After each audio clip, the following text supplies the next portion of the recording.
चला आज आपण नाश्त्याला पोहे बनवणार आहे. तर पोहे करून दाखवते तुम्हाला. तर चला रेसिपीला सुरुवात करू.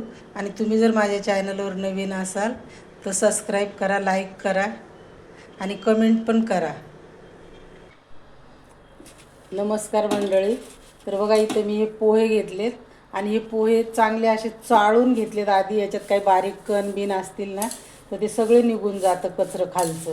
त्याच्या आधी पोहे करताना कधी पण पोहे चाळणीने चाळून घ्यायचे आणि हे चाळणीत भिजवायचे, म्हणजे जास्त मऊ भिजत नाही, छान भिजतं.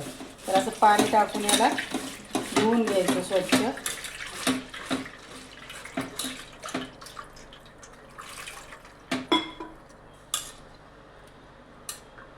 अजून याच्यात एक पाण्याची बॉटल टाकून याला धुवून घेते. तर बघा 2 पाण्याने धुतलेत मी छान पोहे. हे पाणी सगळं निथळून घ्यायचं याच्यातलं.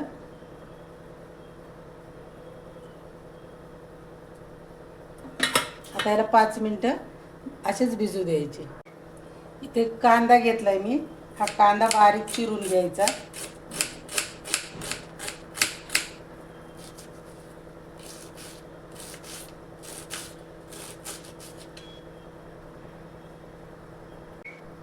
हा कांदा चिरून घेतलाय बघा आता.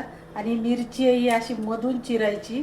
अशा प्रकारे मिरची चिरून घ्यायची, म्हणजे पोह्यांना तिखट व्यवस्थित लागते.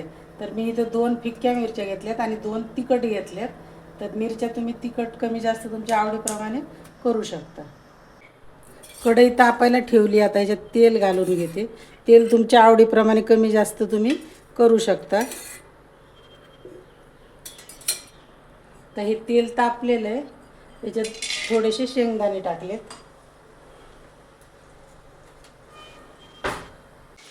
शेंगदाणे बघा चांगले भाजलेत. आता ते शेंगदाणे ह्या पोह्यामध्ये काढून घेते.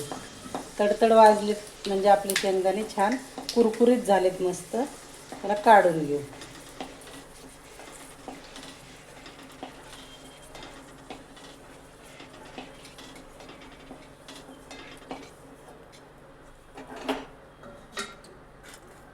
याच्यात थोडी मोहरी घातली. मोहरी तडतडली.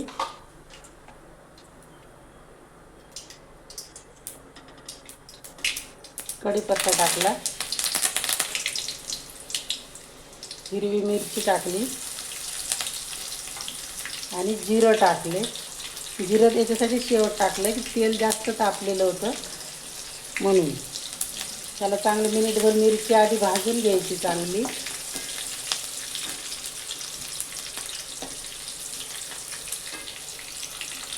आता मिरची छान भाजली बघा. आता चिरलेला एक कांदा आहे, तो कांदा टाकून देते.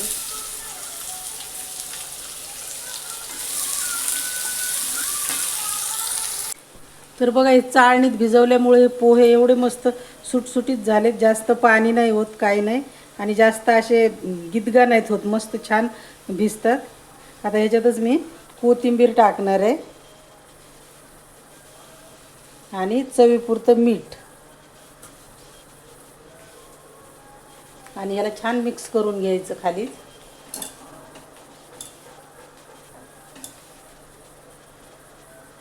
आता हा कांदा पण छान भाजलाय आपला, मऊ झालाय मस्त. त्याला काही जास्त लाल करायचं नाही, फक्त मऊ करायचा आहे कांदा.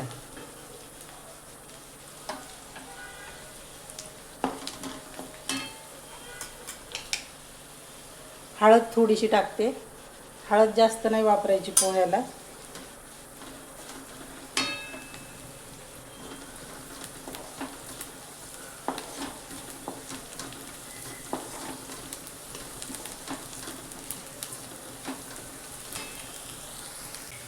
बघा आता कांदा छान भाजलाय. आता हे पोहे याच्यात टाकून घेते.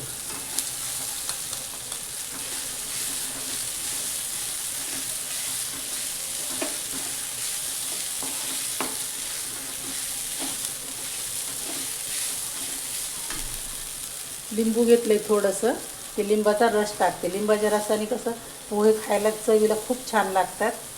जर तुम्हाला साखर आवडत असेल तर साखर थोडीशी चिमूटभर टाकायची. नसेल आवडत नाही टाकली तरी चालतं. एकदम मोकळे मोकळे झालेत मस्त.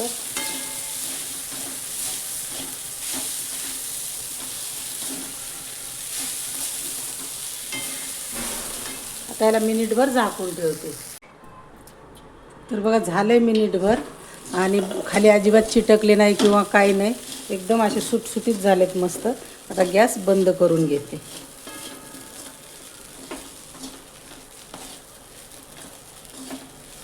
गॅस बंद करते. झाले बघा, आता मस्त खायला बसायचं. चला या तुम्ही पण नाश्ता करायला.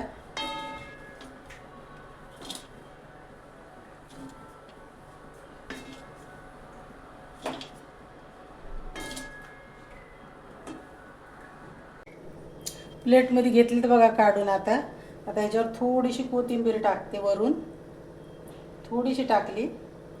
आणि हे ओलं खोबरं हे खिसून घेतले, हे थोडंसं खोबरं टाकायचं. अप्रतिम चवीला लागतं. तुम्ही एकदा नक्की ट्राय करून बघा आणि कमेंट करून सांगा.